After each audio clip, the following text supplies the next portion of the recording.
Hello! The WTT European has ended. The final is between the Chinese player, Wang Chuqin, and the Sweden player, Truls Moregard. Can Wang Chuqin claim his third title in his career? Yes!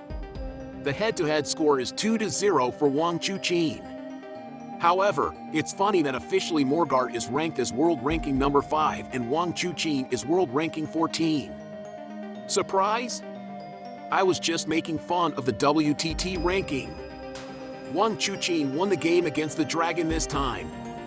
The current WTT world ranking is not correct.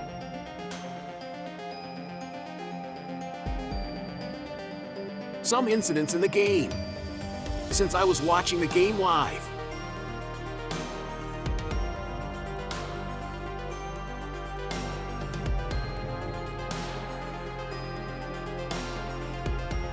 so there are some incidents that you can't see in the highlights.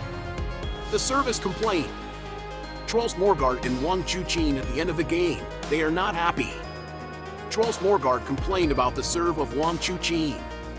It's hard to see the contact point. Congratulations to all of the winners. Here are some of the memorable moments.